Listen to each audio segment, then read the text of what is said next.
Welcome to the GlobalFoundries technical webinar, How to Implement an ARM Cortex A17 Processor in 22FDX 22nm FD-SOI Technology. My name is Sean O'Kane from ChipEstimate.com. Today, we're pleased to introduce our speaker, Joerg Winkler, PhD. Dr. Winkler is a GlobalFoundries Fellow, leading the SoC design team in GlobalFoundries' Design Enablement organization.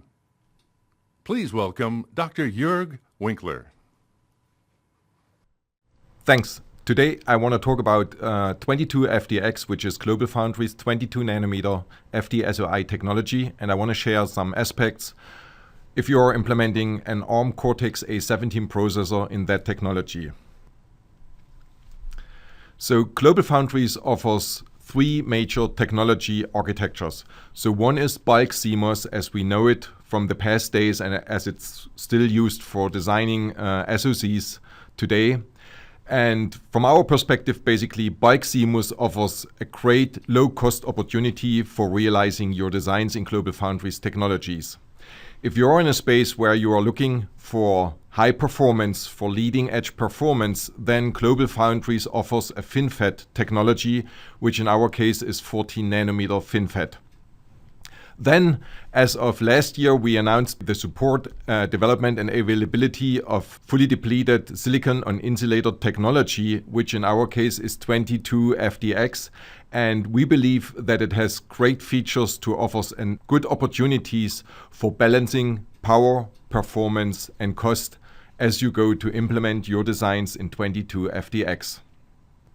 On the left corner, basically, in this diagram, we are depicting a rough outline of how the various technologies relate to each other on a performance over cost per die relationship. So if you look at that point, this is showing basically performance over cost for 28 SLP technology of GlobalFoundries going through 28 HPP, and then up on the top right corner you see 14 LPP. So what we are showing here is basically that 22FDX has the opportunity at a cost per die perspective of 28 SLP to provide you a significant improvement on performance for your designs implemented in 22FDX. As in fully depleted silicon on insulator technology, 22FDX comes with the support of forward and reverse transistor body biasing, which gives you a flexible design trade-off between power and performance for your design in the operational mode. As well, it offers a great opportunity for integrated radio frequency designs and yielding essentially reduced system cost along with the use of backgate biasing features and reduced RF power of up to 50%. And in the end, all those major features of 22FDX, we believe, will enable applications across many applications, specifically in the mobile, IoT, and RF markets. On the next slide, I want to briefly outline what is reverse body biasing versus forward body biasing. So again, starting at the left side, I have a little cartoon that outlines basically maximum frequency over leakage power. On the right side, you basically see a sketch of a conventional well architecture or of an NMOS and PMOS transistor at a conventional well architecture where you have the NMOS transistor sitting on top of a P well and the PMOS transistor sitting on top of the N well. Now, when you start biasing those wells for the PMOS and for the NMOS transistor, by raising the body bias voltage, you basically raise the VT of the device. And as you raise the VT of the device, so say you start here at 0 body biasing, as you raise the backgate biasing, you actually raise the VT, and by that minimize or lower the frequency and especially lower the leakage power of the device. So that is what we refer to as reverse body bias. That scheme of reverse body biasing is supported in GlobalFoundries RVT and HVT transistor devices. Looking now at the forward body biasing. For forward body biasing, there is what we call a flipped well architecture. In the top right cartoon, you can see that the NMOS transistor now sits on top of an N-well, and the PMOS transistor sits on top of a P-well. Again, both wells with the ability of body biasing. If you now raise the body biasing of a forward body bias device, you essentially lower the VT of the device. And that means if you look at the reddish arrow here in this diagram, you go from a 0-0 body biasing and you increase the body biasing. Along with that, you lower the VT, and as that, you basically improve the maximum frequency and pay a little bit more leakage power, as physics are in the play here. So with that, and forward body biasing in GlobalFoundries technologies is supported in our LVT and SLVT devices. From those basic features of forward body biasing and reverse body biasing, for the sake of this presentation, you can imagine one application case where you look at a CPU, and actually in my example here, you look at a quad-core CPU cluster, and one of those quad-core CPU cluster you can assume to implement in forward body biasing and being your CPU cluster for maximum performance. And then you have a second quad-core CPU cluster that you choose to implement using reverse body bias devices, and that being your minimum leakage or minimum power CPU cluster.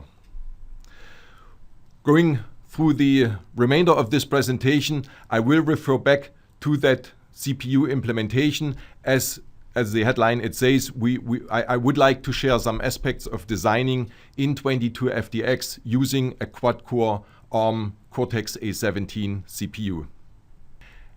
Now, this slide is trying to explain one thing, and it's actually summarized here in the line under the top. So 22FDX does require certain design planning as well as flow features to be used in a design. But all of those features are actually supported and actually have been provided since long in industry standard EDA tools. So the main message of this slide is you don't have to worry about anything outrageously new. You have to know about the features, and you can use features of the EDA flows that have been enabled for other technologies already. In order to prove my statement, I want to walk you through this table here and explain briefly what the technology-related feature is and which feature in the EDA flows you use to use that feature along with your design implementation. So row number 1, you have to obey rules about implant constraints. So if you talk about implant constraints, basically if you are mixing VT, you have to obey the rules for min width and min space of those VTs in the design. So this is covered implant-aware placement rules in your router tech file, and it has been available in EDI and Innovus-based platforms since GlobalFoundries 14nm technology. You also have obey source and train constraints. Standard cell libraries, as they are designed by GlobalFoundries, use a feature that we call continuous RX, and it's basically implementing in the standard cell a continuously running RX across all the standard cells in one row, and by that effectively cancelling out the edge effects of the diffusion areas at the performance of the individual device. So by continuous RX, you're cancelling those effects. At the other side, you need to be aware that certain constellations, specifically train-to-train constellations, when you abut standard cells, you have to avoid. So for that, basically, the standard cell abstracts do bear RX-aware placement properties, which are then obeyed by the placer. And again, the EDI and Innovus platforms support that since GlobalFoundries 14nm technology. Going down to the third row, it's about double patterning. 22FDX uses double patterning for the lower metal layers. That comes with a requirement to obey same and diff color spacing rules. And again, those are DP-aware placement and routing rules are covered in the router tech files and are supported by EDI and Innovus since GlobalFoundries 14nm. At the same time, once you have designed according to the double patterning rules, you have to create 2 masks per metal layer. That process is called decomposition. It's supported by a decomposition deck, which Cadence PVS supports since GlobalFoundries 14 nanometer as well. The last row of this table is talking about body biasing, which I briefly got into on the previous slide already, what body biasing means. Body biasing comes basically with a requirement that you route specific body bias networks across your design in order to bias the various devices in your designs. So one is you have to route, or you have to make those body bias networks known to the design flow. And that actually happens through your UPF connectivity statements that you provide to the design flow. And again, this is an established flow, and CPF and UPF support has been available in Cadence platforms since long. The other effect of body biasing is it essentially controls the VT of your devices, and as such it changes the performance with regard to delay and drive strength and power consumption of your standard cells. So this essentially changes for the implementation and for the sign of your PVT corners or your PVT characterization corners of the standard cells from a PVT perspective into a PVT-B perspective, where the B essentially stands here for body biasing.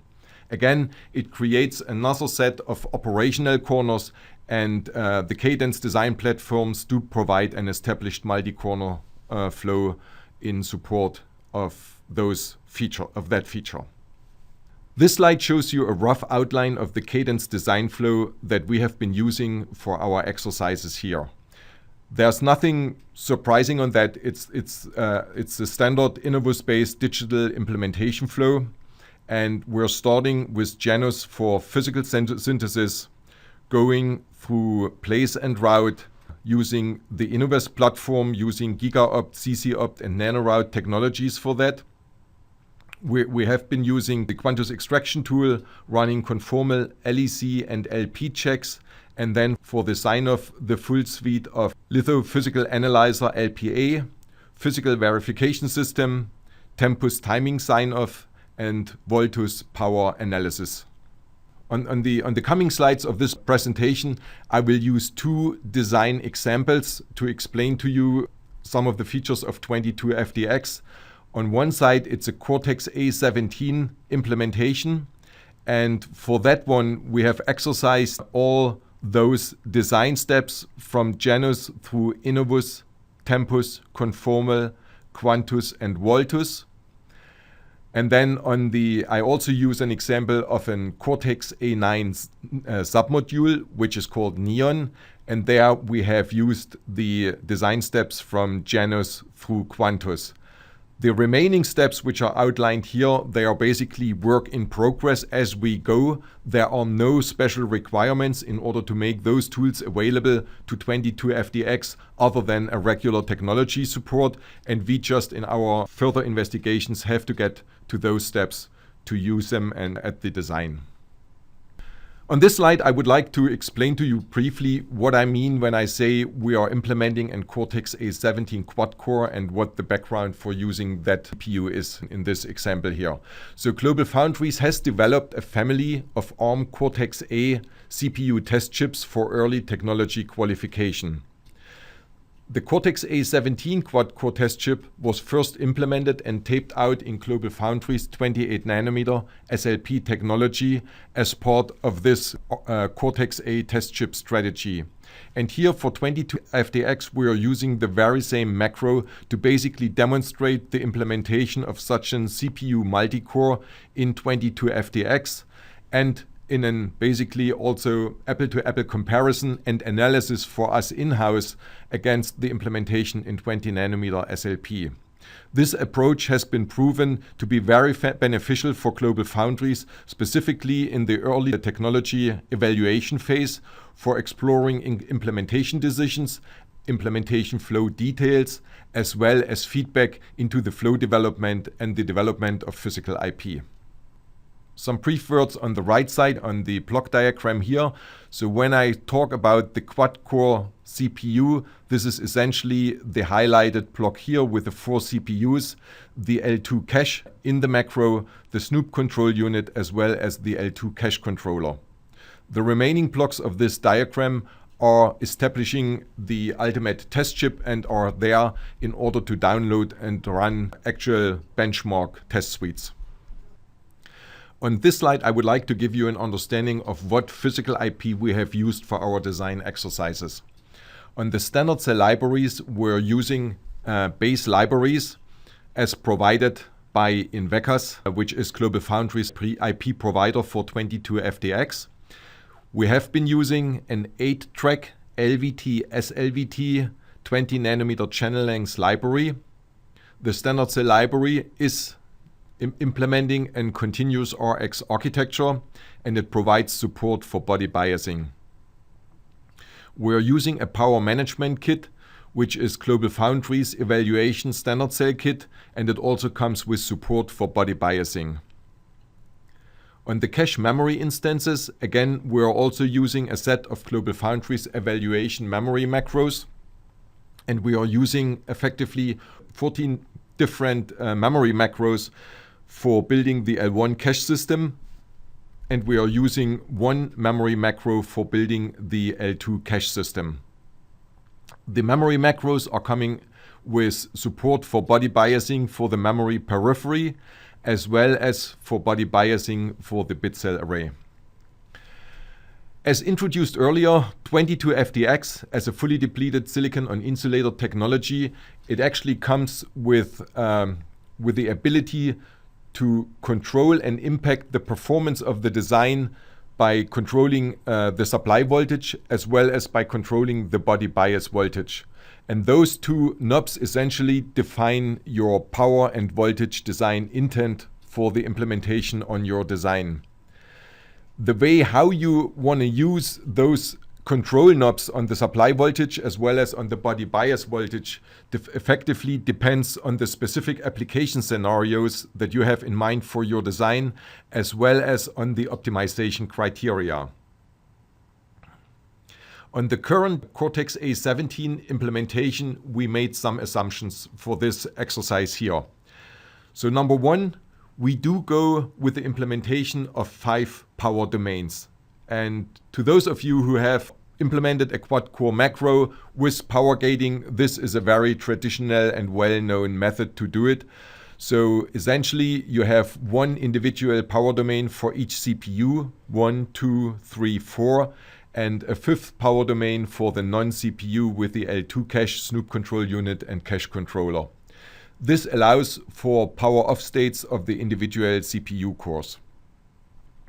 For body biasing, we have chosen to implement what we call unified body bias scenario. So that essentially gives you the ability to control the VT of the entire quad-core macro while you maintain the ability of shutting down individual CPUs through the traditional power gating. This one unified body bias scenario requires 5 pairs of body bias networks. The 5 pairs, it comes for backgate biasing, or one pair establishes basically the 2 lines for body biasing the N-well in the design and the P-well in the various designs. And then we require basically 1 pair for the standard cells throughout the design. We require 2 pairs for the L1 cache system, whereas 1 pair is used for the periphery of the memory macro and 1 pair for the bit cell array. And we then need 2 additional pairs for the L2 cache system, where again 1 pair is used for the memory periphery and 1 pair is used for the memory bit cell array. In this case, if you look at my little cartoon to the right side here, so into the entire quad-core cluster there are 5 pairs entering that domain, the 5 pairs that are outlined here on the left side. And then if you look at the individual single-core CPUs, there are only 3 pairs entering in each of those. And the background for that is 1 pair is dedicated to the standard cells across the entire quad-core cluster. And then each CPU has only an L1 cache system, so we need the 2 pairs which are covering the periphery and the bit cell of the L1 cache system. And that basically makes it 3 pairs in total. Whereas in the non-CPU, the non-CPU design is using L2 cache memory macros along with L1 type cache memory macros, and as such we do need all 4 pairs of body bias networks in the non-CPU. Now in the next 4 or 5 slides I would like to share some floor plan snapshots with you. On the first slide, what you are seeing here in the big snapshot is a highlighted floor plan or implementation of the one A17 single core CPU in 22 FDX.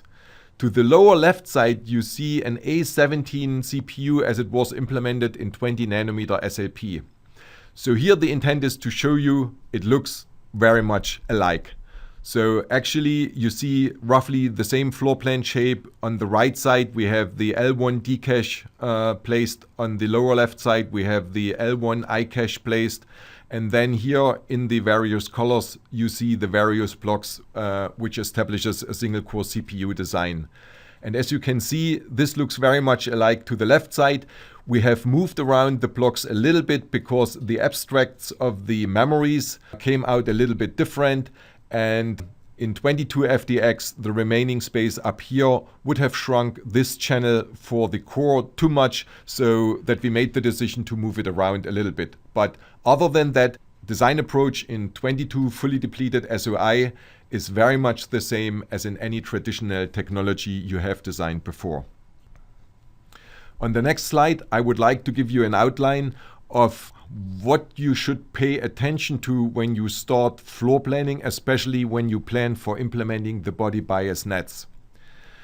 So here you see the same outline of the single core CPU floor plan. Again, on the right side you see the L1 cache memories for the D cache. Here you see the L1 cache macros for the I cache. And those thinny white lines, vertical white lines, are actually depict the routing of the body bias networks in the single CPU. The connections from the body bias nets into the wells are actually happening essentially through 3 main design constructs. It's at the well tap cells, the power switches, and the memory macros. If you remember, you already always have those or need to have those well tap cells, and like in the bike technologies, the actual well connection is done internally to VDD and VSS, whereas here for the 22 FDX technologies, those terminals to the wells are actually made accessible, quote unquote, to the outside, allowing to connect them to the body bias nets.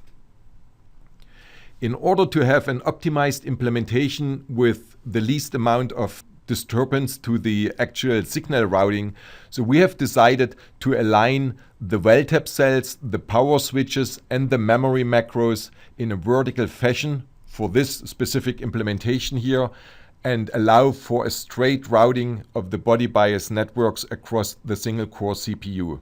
So in this area, it's basically connecting to the standard cells. Then here you see also a line coming down to provide the body biasing for the standard cells. Whereas then if you look down here to the memory macros, you should see, or you can see, like in this case here, you see a white line going up, which is providing the backgate biasing across the memory macros. In order to provide a flexible scheme to route those nets in the design macro, we also ran the body bias nets as a ring around the single core macro, going around like this. And again, those lines are basically tapping off that ring, in that case on the top and on the bottom. In that case, they would tapping off the ring on the top. And for the memory macro, in this case, it would be tapping off at the bottom of the macro. Here I'm zooming in a little bit further down to show you how the various power nets are run in the design. I show you here in this area of the snapshot a stack up of power switches and well taps in a vertical way. And then you have here as a shaded red stripe, basically, you have the always on power that is connecting into the power gates. And as a current design decision that we are suggesting is you keep those always on power nets as traditionally on the upper metal layers, on the upper thicker metal layers, to provide a low resistive connectivity of the power to your design. Then if you look at the yellow lines running horizontally here, those are actually the 5 pairs I talked about earlier, which are providing the body bias networks across the design macro. So those are 10 wires running horizontally on the lower metal layers. And then those vertically stripes here, the greenish stripes, are actually the body bias nets, which are tapping off those horizontal lines and are then providing the connections to the well taps and the power gates in your design. This picture again takes you a bird's view of the complete quad-core cluster. Again, in the different colors here, you see the 4 CPUs, each establishing one power domain. The 5th power domain, as talked about earlier, is the non-CPU. And in the non-CPU, you see at the leftmost part, you see the L2 data memory macros.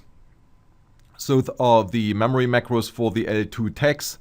And this essentially provides implementation space for the logic in the non-CPU, which is essentially the Snoop control unit and the L2 cache controller. Here, if you pay attention to the thin white lines, I would like to direct your focus to the thin white lines again, which are implementing the body biasing networks. In this case, for the non-CPU, we are running the body bias networks coming in here to the quad-core macro, then running here through this area, going down and left below here, going up again, and then sneaking through between the memory macros of the L2 data, coming down that side, and basically going back pretty much the same way to the right side of the quad-core macro. And this is slightly different to the single CPU core, where we ran that ring at the outmost edges, the single core CPU. Here we have chosen to run the body bias below those memories, because if you remember what I showed you earlier, there might be a misalignment between the memory macros and the columns of tap cells and power gates. So essentially, from this horizontal line, we can then tap into the body bias networks running across those small memory macros here, or downwards basically across the standard cells in the non-CPU. In this picture, we are zooming in a little bit more to this corner, basically the top left corner of CPU 3. And I want to show you 2 specific features here. So if you refer to the larger picture here, you are basically seeing in light blue, you are seeing the edge cells of the non-CPU area. Those are basically your row cap cells and your column cap cells, which are completing your standard cell designs. And then you see in green here again 5 pairs or 10 wires, which are the body bias networks that are running just around the corner here that I showed you earlier. So those are coming around the corner here of the non-CPU area. They are overlapping for better utilization of the space of the real estate. They are overlapping with those edge cells. And then you see 3 pairs tapping of that ring and leading into the single CPU core. Again, if you remember my earlier statements, those are that a single CPU only requires 3 pairs of body bias networks, and those are the 3 pairs connecting into the CPU, into a single CPU core. We zoom in a different part of the design. So this is the upper side of the non-CPU around those Snoop control tech memories that are placed here. So this is the lower left corner of one of those memory macros, and then here you essentially have again your standard cell area. You see power gates here, you see well taps placed here, you see the the row caps and the column cap cells placed here. And then for that memory macro, you see the two pairs of body biasing that are required for the memory macros, the one for the periphery of the memory macro and the one pair for the bit cell array of the memory macro, tapping into the same distribution of body bias networks in here and going up across that memory macro. At that point, I want to point out one thing also. So routing body bias networks in the design basically requires you or the design tools to obey high voltage rules.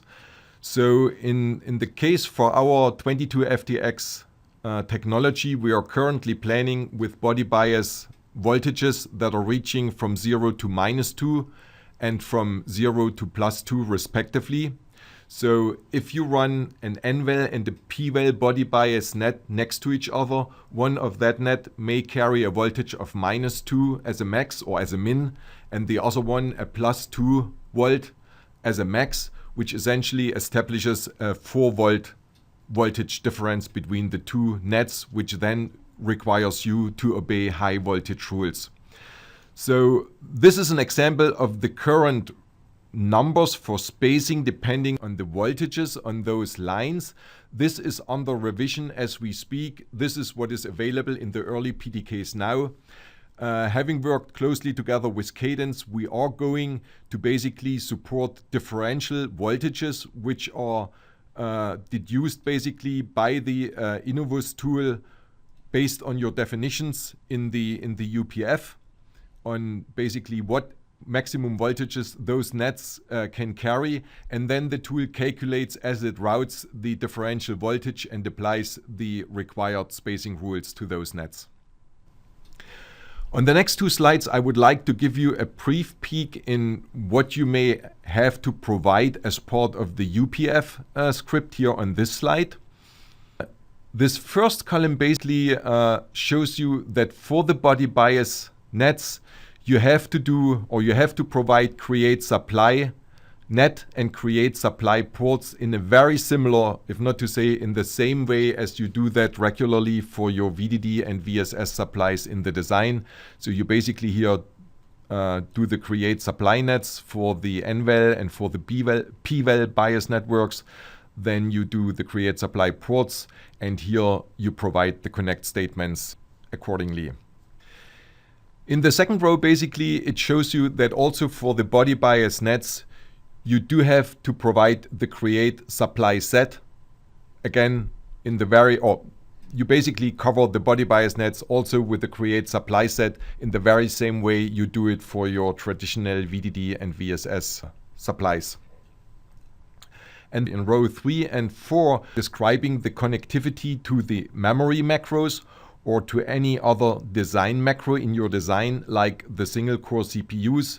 So you basically do the same connect supply net statements and give them the ports in order to tell the implementation flow the appropriate connectivities here for each of the memory macros and down here for each of the design submodules. 4 essential commands that we have been using in order to actually route the various body bias networks or body bias nets. So in the first row, it's showing we are using the add ring command to actually implement the body bias ring around the CPU core that I showed you earlier. Here we are using the add well tab command with the offset option in order to make sure that the power switches and the well tab cells are aligned nicely vertically so that you can have a straight vertical route of the body bias nets. Then we use the add stripe command to create the actual body bias stripes for connecting the memory macros, well tab cells and power switches. And here we are using the sroute command to connect the body bias pins of the submodules. After having looked at those examples and details of implementing the Cortex A17 in 22FDX, I would switch over to some results that we have obtained from an ARM Cortex A9 Neon submodule PPA implementation. So GlobalFoundries has been using that submodule, that Neon submodule of the ARM Cortex A9 for synthesis, place and route PPA analysis across different technology nodes in the past, as well as for PPA analysis across different standard cell architectures. And we have been using that methodology for early technology benchmarking and implementation flow development. So the goal here of the experiment for this presentation was to give a first evaluation of the 22FDX performance at different body biasing operating points and compare them to an implementation of the same module in 28SLP. This exercise is employing the GlobalFoundries digital reference flow as it is available to customers on the GlobalFoundries Foundry View website, and it uses a simple apple-to-apple methodology which customers actually can replicate. Here's a brief outline of what we have been using for that comparison. As to the operating corners, so for frequency, we are reporting the maximum frequency in the slow corner for an VDD num minus 10% and the worst of 125 degrees Celsius and minus 40 degrees Celsius. And then power, we are reporting at the fast corner at VDD num plus 10% and 125C. For the design setup, the test case is the Falcon Neon submodule of the ARM Cortex A9 CPU design. As libraries, we are using in 28SLP a 9-track low VT library, and in 22FDX an 8-track low VT library for forward body biasing and an 8-track regular VT library for reverse body biasing. For all those implementations, we have used the same limited list of standard cell as they are basically available as an initial standard cell set for our 22FDX design enablement. It comprises 54 different standard cells representing 15 unique logic functions. As for the routing, we have been using Metal 2 up to Metal 7. For the EDA tools, we have been using Innovus version 15.12 for the implementation and Innovus version 15.14 for the power reporting, and we do have been using CC-opt as the clock tree synthesis engine. On this slide, I would like to compare the frequency and power points between of the various implementations here.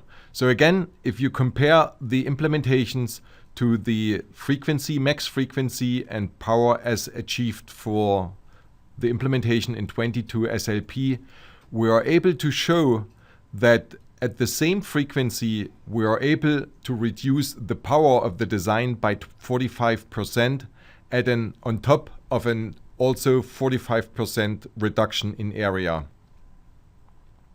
Then if you do the same comparison at the same power or an ISO power comparison of your maximum frequency achievable, then you see in this example here where we show plus 30% more frequency compared to 20SLP, again on top of the 45% area reduction that I mentioned earlier, since it is essentially the same design implementation. I want to highlight also one more additional topic. So for 28SLP, at the same supply voltage, you basically achieve one operating point as it's shown here as a little red dot. Whereas then if you go over to 22FDX with its opportunity for body biasing with the very same implementation like for LVT here, by changing your body biasing, you actually move up, you move your frequency and power points up along those curve, similar to reverse body biasing, where when you apply the body biasing, you move your frequency and power points down along that curve. Again, for those PPA results are really to give you the initial results as we achieve them with our current enablement on standard cells.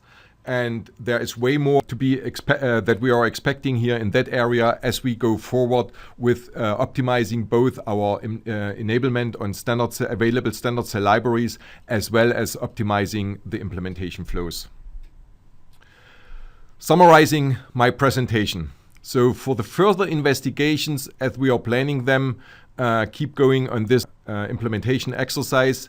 So we are planning on a full floor planning optimization, especially look into all options for optimizing the routing of the body bias nets. That includes basically the routing of the body bias nets from the top and the bottom, going with partial ring distributions versus a full ring distribution in the actual physical design macros, as well as the distribution of the backgate bias nets around the clusters of memory macros. And then, if you remember, I showed you that we have done all the implementation steps from synthesis down to power analysis, and we do want to continue through the full flow, including also the rail analysis. And then actually we want to do a full ARM Cortex A PPA optimization based on the further optimization of the standard cells and the memory macros. Summary. In the presentation today, I intended to give you some insights in the technical features of 22FDX as the industry's first 22 nanometer fully depleted silicon on insulator design or technology platform. I also wanted to give you, by walking through some of the details on the ARM Cortex A17 and ARM Cortex A9 Neon implementations, walk you through some of the technical details that you can use for balancing your design across the ultra-low power and FinFET-like performance features of 22FDX while drawing advantage of the cost effectiveness comparable to 28 nanometer planar. By using the Cadence tools for those implementations, we wanted to show you the full PPA optimization capabilities of the current Cadence implementation flows for 22FDX. And also I wanted to show you that once you enter the space of 22FDX, your design flow will look very similar to the bulk digital design flow, and your architectural implementation decisions will look very similar to the decisions you have for the bulk digital design flow. I intended to show you basically how you exploit the EDA techniques as provide the Cadence platform, and as they have been deployed on earlier technology nodes to obey the rules for implant-aware implementation, source strain-aware implementation for double patterning, and UPF support. The starter kit that has been used in these presentations for 22FDX is available at the GlobalFoundries Foundry View website as of now. With that, I would like to thank the contributing teams from GlobalFoundries as well as from Cadence, who made this project a success through collaboration. With that, thank you for attending and thank you for having me. Thank you for joining us today to learn more about GlobalFoundries' how to implement an ARM Cortex A17 processor in 22FDX 22 nanometer FD-SOI technology. Go to GlobalFoundries.com for more information about 22FDX 22 nanometer FD-SOI technology.